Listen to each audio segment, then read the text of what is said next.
नमस्कार. श्री दत्तात्रेय शरणाष्टक. दत्तगुरूंच्या चरणी पूर्ण शरणागती व्यक्त करणारे एक अत्यंत पवित्र आणि प्रभावी स्तोत्र.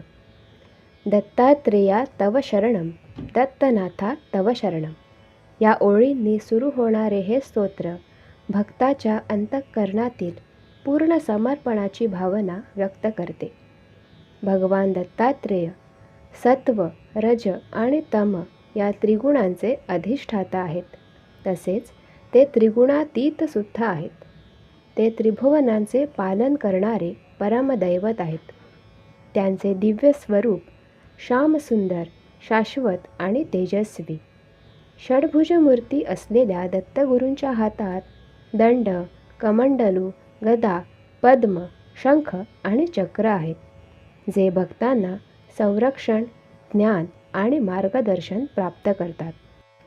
या स्तोत्रात दत्तगुरूंच्या करुणामय स्वरूपाची स्तुती करताना श्रीपाद श्रीवल्लभ आणि नृसिंह सरस्वती या त्यांच्या पवित्र अवतारांचेही स्मरण केले जाते.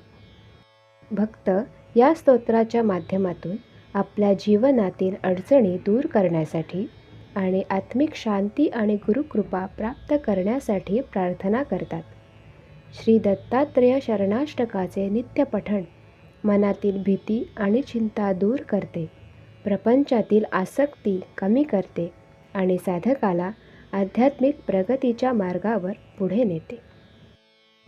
विशेषतः गुरुवारी किंवा दत्त जयंतीच्या पवित्र दिवशी या स्तोत्राचे पठण अधिक फलदायी मानले जाते. आम्ही सुद्धा दत्तगुरूंच्या चरणी शरण जाऊया आणि त्यांच्या कृपेने जीवन उजळून टाकूया.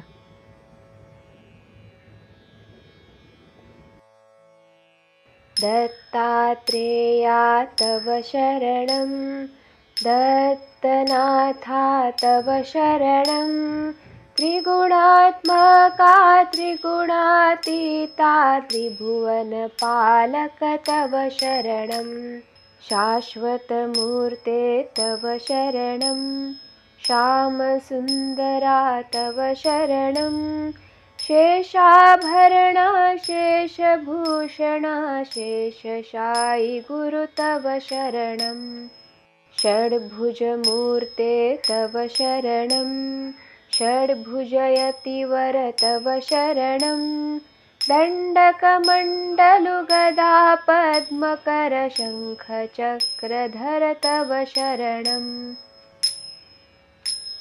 करुणानिधे तव शरणं, करुणासागर तव शरणं, श्रीपाद श्रीवल्लभ गुरुवर नृसिंह सरस्वती तव शरणं, श्रीगुरुनाथा तव शरणं, सद्गुरुनाथा तव शरणं, कृष्णासङ्गमतरुवरवासी भक्तवत्सला तव शरणं, कृपामूर्ते तव शरणं, कृपासागरा तव शरणं, कृपाकटाक्षा कृपावलोकन कृपानिधे प्रभु तव शरणं,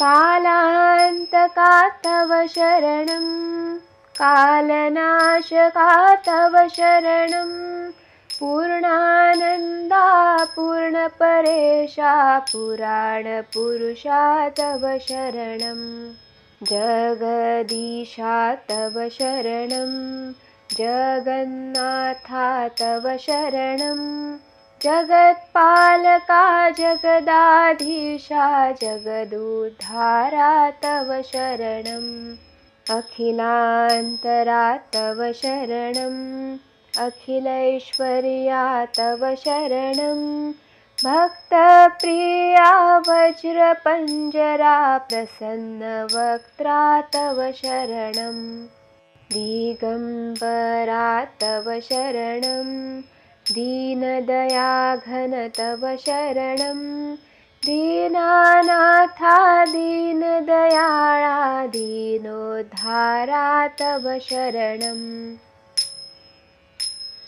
तपोमूर्ते तव शरणं तेजोराशि तव शरणं ब्रह्मानन्दा ब्रह्म सनातन ब्रह्ममोहना तव शरणं विश्वात्मका तव शरणं विश्वरक्षका तव शरणं विश्वंभरा विश्वजीवना विश्वपरात्पर तव शरणं विघ्नान्तका तव शरणं विघ्ननाशका तव शरणं प्रणवातीता प्रेमवर्धना प्रकाशमूर्ते तव शरणं निजानन्दा तव शरणं निजपददायक तव शरणं नित्यनिरञ्जन निराकारा